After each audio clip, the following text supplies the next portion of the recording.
안녕하십니까, 알림이 황희두입니다. 오늘 오전 대통령실에 엄청난 문제가 드러났습니다. 의전 비서관의 딸이 상대 학생을 전치 9주에 상해를 입혔다는 건데요. 도대체 어떻게 때렸길래 초등학생이 전치 9주의 상해를 입힙니까? 강제전학 처분 대신 실효성 없는 학급 교체 처분만 내려서 권력형 학폭 무마 사건으로 될 가능성이 높다는 지적이 나오고 있습니다. 문제는 그 비서관이 바로 김건희 씨와 대학원 최고위 과정을 함께하고 이를 인연으로 윤석열 캠프에 합류해 의전 비서관까지 올라간 사람이란 거고요. 소위 김건희 씨의 비선 실세로 알려졌다고 합니다. 카카오 프로필에도 남편과 대통령이 있는 사진을 떡하니 올려놨으니 학부모들과 선생들도 이걸 의식하지 않을 수 있었겠냐, 이런 지적이 나오고 있고요. 더 기가 막힌 건 가해자 어머니의 진술이라고 합니다. 전치 9주의 상해를 입혀놓고 사랑의 매라고 생각했다고 기술했다니 이게 말이 되는 상황입니까? 그래서 이게 정순신, 이동관 자녀 학폭 문제처럼 권력형 학폭 무마 사건이 되지 않기를 간절히 바란다. 민주당 김영호 의원이 이렇게 비판하고 나섰습니다. 참고로 이와 관련해서 방금 전 사우디 순방에서 배제됐다는 소식이 전해졌는데 단순히 순방에서 배제되는 걸로 끝나선 안 되고요. 우리가 계속 관심을 가져야 됩니다.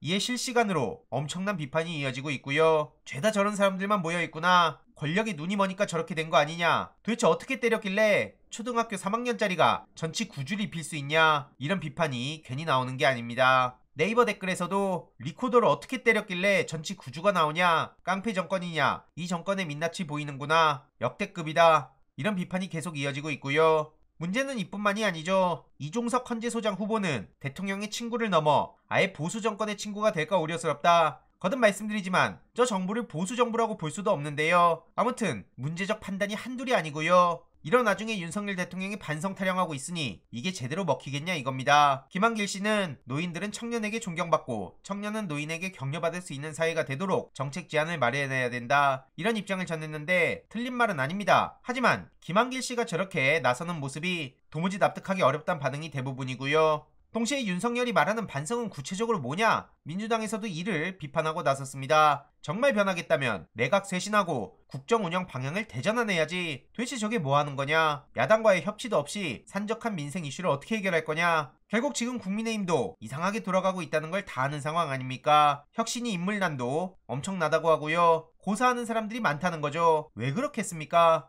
당장 윤석열 대통령 지지율은 6개월 만에 최저를 찍었다고 하는데요. 경제 문제를 가장 많이 언급했지만 그뿐만이 아닙니다. 이에 이준석 전 대표는 돌아버리겠다고 표현을 할 정도고요. 서울이 경기도보다 어려워졌다, 이준석만으로 안 된다, 아예 그냥 이준석도 자르고 유승민, 하태경 그리고 한 10명쯤은 잘라야 당선권에 가까워지지 않겠냐, 이렇게 조롱하고 있습니다. 이러니 김근식 같은 사람은 이준석 대표가 탈당구실을 만들어서 대구에 가려는 거 아니냐, 말은 많지만 신당 만들 능력도 의지도 여력도 내공도 없다며 탈당구실을 만드는 것 같다, 이렇게 공방을 주고받고 있습니다. 김재현 씨도 이준석 전 대표를 하루빨리 내쫓는 게 장기적으로 당에 도움이 된다 그러면서 저들의 행보를 예측하고 비판하고 있는데요. 당장 최근 이준석 씨는 대구 의원들을 향해 밥축 내는 고양이에 비유하고 대통령을 폭군에 비유하고 계속 조롱을 하고 있는데 이게 어떻게 여당 소속 정치인이냐, 이러면서 내부의 불씨가 엄청나게 커진 상황입니다. 게다가 홍준표 시장은 윤석열 대통령을 향해 한동훈 앞세우면서 검찰 정치를 그만해라, 제대로 된 정치를 한번 해보면 어떠냐, 이렇게 치고 나오고 있는데요. 이게 가능한 건 윤석열 대통령이 현재 엄청난 비호감이기 때문 아니겠습니까? 이재명 대표가 곧 복귀하면 제대로 대응에 나설 텐데 차포 떼고 장기판 이길 수 있겠냐, 한마디로 유승민 씨와 이준석 씨를 언급한 거 아니냐, 이런 해석도 나오고 있습니다. 그러면서 국민의힘은 내부 다툼에만 집착하지 마라, 계속 이러고 치고받고 있는데 이걸 홍준표 시장이 말할 상황은 아닌 것 같은데요. 아무튼 이때다 싶어서 언론에서도 자꾸 친명 대 비명 이런 식으로 갈라치기라고 지금은 이재명 대표와 김동연 지사를 계속 언급하면서 분열을 조장하고 있습니다. 이에 홍익표 원내대표가 직접 나서서 언론의 왜곡 보도를 비판했고요. 김동연 지사 들어오기 전에 있었던 일을 마치 김동연 지사가 한 것처럼 왜곡 보도하는 건 유감스럽다, 이를 비판하고 나선 겁니다. 그런데 조선일보가 이재명 대표와 껄끄러운 관계 아니냐, 이런 식으로 분열을 노리고 있는데 그렇지 않다, 경기도가 정식으로 사실관계 바로 잡았다 라고 선을 그은 겁니다. 저들의 발악은 계속될 수밖에 없는데요. 이와 관련한 소식도 꾸준히 전해드리도록 하겠습니다. 이번 내용도 유익했다면 구독, 좋아요, 알림 설정,